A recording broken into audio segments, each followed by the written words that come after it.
secret is how to control everybody else. And you never understand how to control everybody else until you get to the top of this pyramid of initiation. Most people never make it past the third step. All above that are carefully chosen and nurtured and taught. And Americans, for all these years, have been looking around for the enemy. They've never been able to find an enemy. So those who control them were able to control them even better by giving them an enemy. That's what Stalin and Churchill and Roosevelt determined at Yalta. Who was going to be the enemy post-war? Turned out to be Stalin. And there was going to be this phony Cold War so that the population would never discover the real enemy. And I'm talking about the population of the Soviet Union as well as the rest of the world. You see, the enemy has always been here. It's your uncle, your aunt, your father, your mother, your brother, your sister, your nephew, your nieces, who belong to the fraternal orders collectively known as the mysteries. The very highest degrees of which, combined together, make up a secret order known as the Illuminati. Their goal is to destroy all existing religions save theirs, all existing governments save theirs, and shackle the mob in a system of eternal oppressive debt chained to a computer for the rest of their life, and a propagandized world to make them believe that they are happy in this system. Now, do you think they're succeeding? Haven't I described to you just now exactly what is going on in the world today? Yes, they're succeeding. They're succeeding because the American people don't understand their enemy. They don't even know what's happening. You ever seen the cross in the crown? Do you know what that means? It's the symbol of the Templars. The Knights Templar. It is the symbol of the unification of the church and the government over the people. Is that what you want? Here's the way they look at it. Here's their metaphor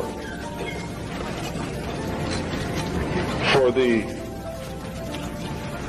end of innocence. Adam and Eve were held prisoner in the Garden of Eden by an unjust, cruel, and vindictive God.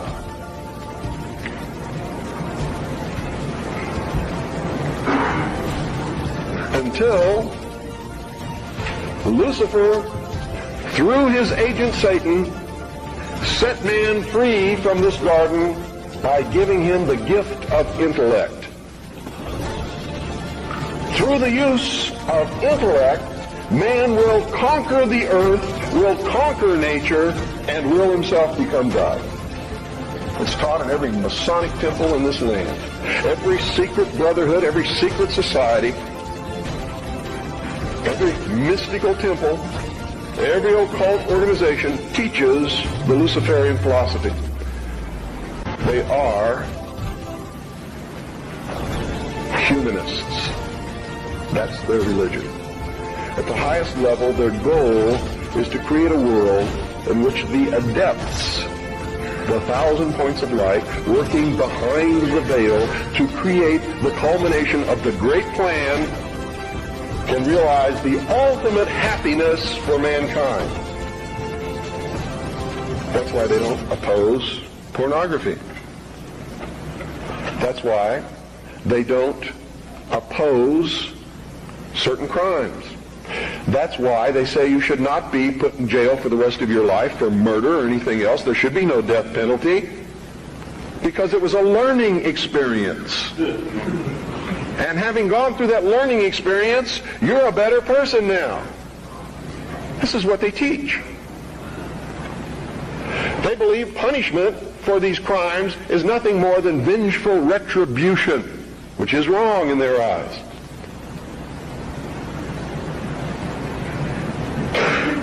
So these are really the two philosophies that we have competing with each other in the world today. Who brought man the gift of fire? Prometheus. Who was Prometheus?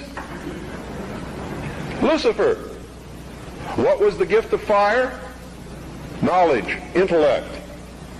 Hasn't man created industry, culture, society, science from the use of one solitary thing? Fire. Without fire, none of it would have occurred. None of it. Nothing. There would be no society without fire.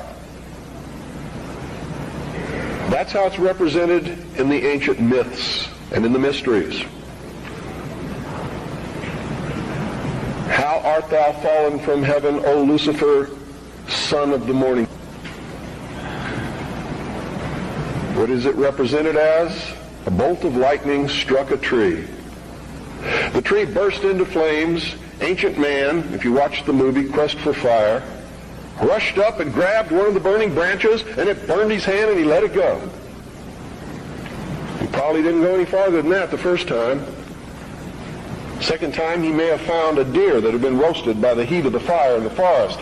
And being hungry, maybe he partook of some of that meat and found that it tasted pretty good. Also, the fire was warm and didn't get cold at night. And this is where the whole battle between the forces of light and darkness comes from.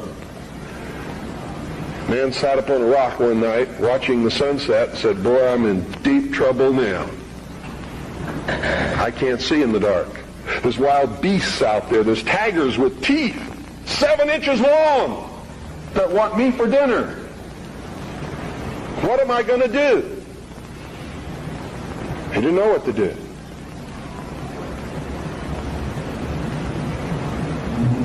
Neither would many of us put in that situation. But we would know one thing: we're in deep trouble. And so for a good part of his history, man sat huddled in the darkness in some place that made him feel secure, waiting to be saved. Now remember, folks, I'm not telling you what I believe. I'm telling you what is taught in the mysteries. I'm telling you what our enemies believe.